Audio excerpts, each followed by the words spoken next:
now that the day's finally here, just what do you think today's going to be like? Have you processed that moment yet?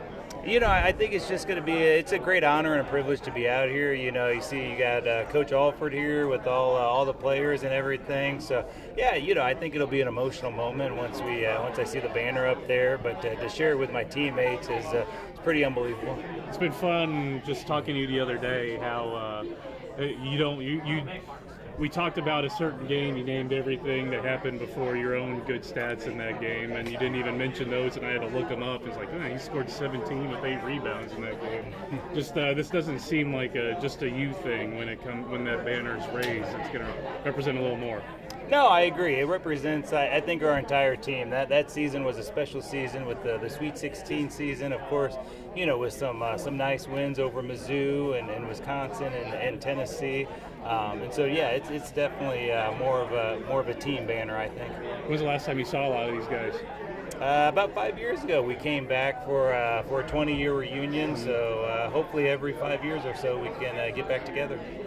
Just what's the first conversation you have? Is it family? Is it Wisconsin? Is it Tennessee? Just where's the conversation usually immediately go?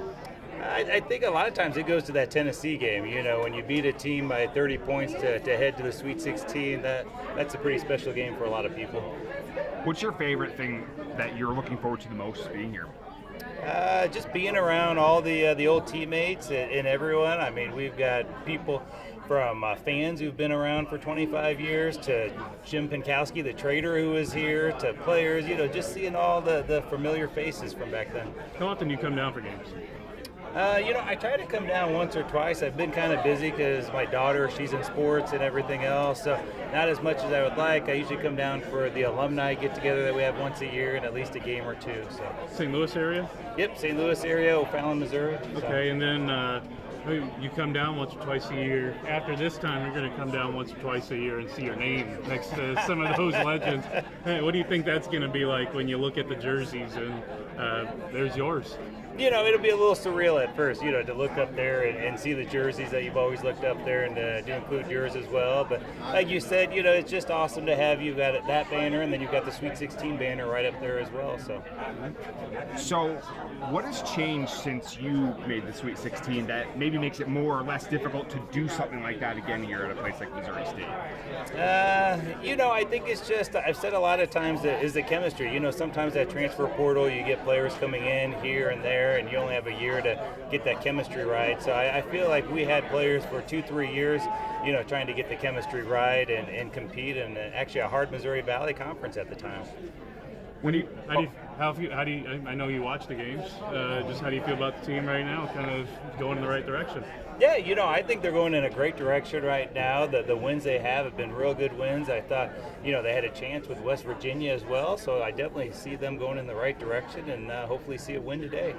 You miss the big man, or is NJ Benson at 6'9" good enough for you right now? No, he's looking pretty good right now. So I'm excited to watch him play this year and the next coming years.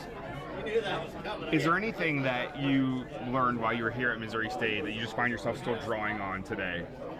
You learn a lot of lessons when you go through, some seasons playing basketball here. You have your highs and your lows. When I play, sometimes it was a good year. We were on the bubble the first year with the NIT. The next year it's kind of 500. So you use your highs and your lows to get through life. And then we were lucky enough to end on a high. And what are you up to these days, just for people who want to check in and see what you've been up to, I guess? Yeah, so I'm up in St. Louis. I work for BJC Healthcare, capital manager up there, and just going to all my kids' sports and helping them through that.